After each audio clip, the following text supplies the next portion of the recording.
This was supposed to be a routine oversight hearing, but it turned into an all-out explosion after Congresswoman Lucy McBath called Kash Patel's leadership problematic.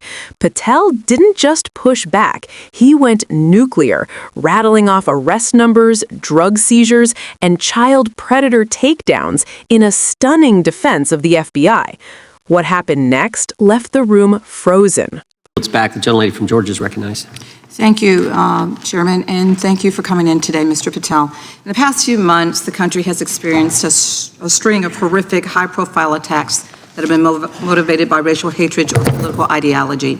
Shooter attacked the CDC headquarters, firing hundreds of rounds and killing a police officer. An arsonist set fire to the Pennsylvania governor, Josh Shapiro's residence, with the governor and his family actually inside. Minnesota House Speaker Melissa Hortman and her husband were assassinated earlier this year.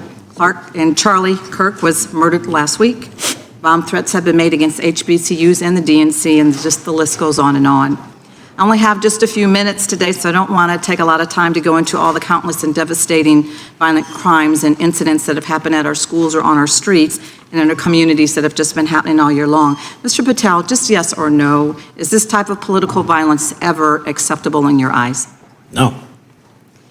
I'm glad that we agree that these heinous acts designed to instill fear and division in our nation are never, ever acceptable, yet each of these incidents has recently taken place under your watch. The FBI's website states that protecting the United States from terrorist acts is the FBI's #1 priority, including from domestic terrorists. Is this still your #1 priority? Domestic terrorism? Preventing domestic terrorism. Our #1 priorities are protecting the homeland and international terrorism and crushing violent crime, and domestic terrorism sort of interlays between both of those. Okay, so well, then I'm glad that you're giving us the right answer, but unfortunately, your actions kind of tell a different story. Earlier this year, you granted the ranks of the FBI's Domestic Terrorism Operations Section. This is the section of the FBI that is most directly responsible for addressing political violence in our country by preventing attacks from occurring and effectively responding to them if they do. The agents in this section are the ones who stopped an individual stockpiling weapons, who planned to attack schools and churches in Florida and seized bombs made by an ISIS sympathizer in New Orleans. And instead of ensuring that this section has all the resources that it needs at a time when its mission is critical, you fired its decorated veteran FBI agents who have served their country proudly under Republican and both Democratic presidents, and you scrapped the tools that they developed to fight domestic terrorism, including the National Domestic Terrorism Incident Database. I mean, most of that is just not true. We have 1,700 current DT managed programs. We're up 300% in the amount of cases we brought against nihilistic, violent extremists, including 764, wishing to harm our children. The FBI and the men and women are getting after that problem set more than ever because I've unleashed them to do so. And any insinuation that these tragic occurrences across the country are somehow singularly my fault or disgusting because that watershed goes down to the men and women at the FBI, and they are not responsible for it. I'm happy to work with you to get them what they need. Gentlelady controls the time. Unanimous consent request. She will state a request. Thank you very much. Into the record, an article from Reuters titled FBI Scales Back Staffing, Tracking of Domestic Terrorism, Probe Sources Say. Thank you very much. Without objection. I appreciate that. So, Mr. Patel, and it isn't just the domestic terrorism operations section. Under your watch, agents are fully diverting their attention to these anti-immigrant and city takeover operations, leaving our children vulnerable to dangerous networks of online predators, both domestic and international.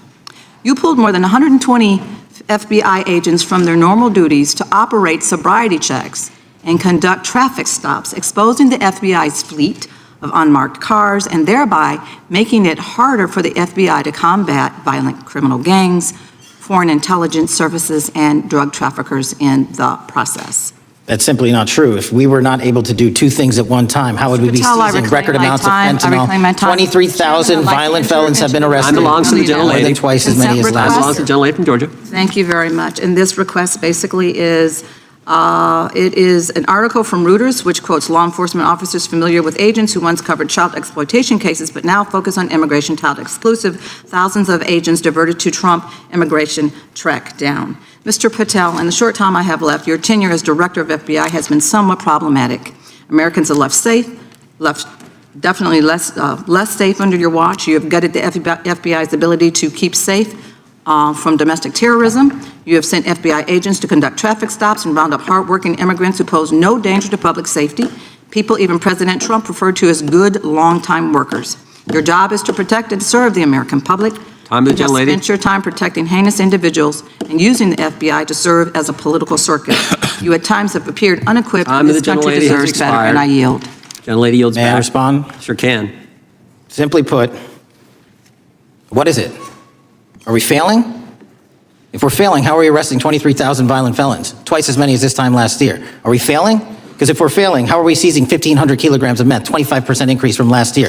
Are we failing? Because we captured 4 top 10 FBI most wanted from around the world in 7 months. That's more than the entirety of the last administration. Are we failing? Because we put 1,500 child predators in prison. Are we failing? Because we dismantled 300 human trafficking networks. Which is it? You don't like me, that's fine. But don't you dare disparage the men and women of the FBI that are producing record results in historic fashion to protect this country. They are kicking ass for America, and they're going to continue to do so. And we appreciate your leadership. The gentlelady from Florida is recognized. This moment perfectly captures the deep divide over the future of the FBI.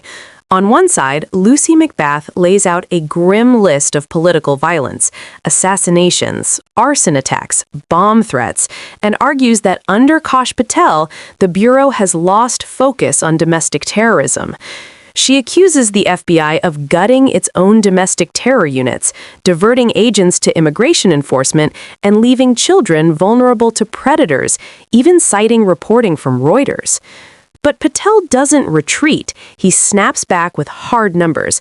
23,000 violent felons arrested, 1,500 child predators put behind bars, 300 human trafficking networks dismantled, massive drug seizures, and multiple top 10 fugitives captured.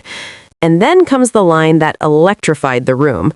You don't like me? That's fine, but don't you dare disparage the men and women of the FBI. This wasn't just a defense, it was a full-blown counterattack, reframing the criticism as an insult to frontline agents rather than leadership.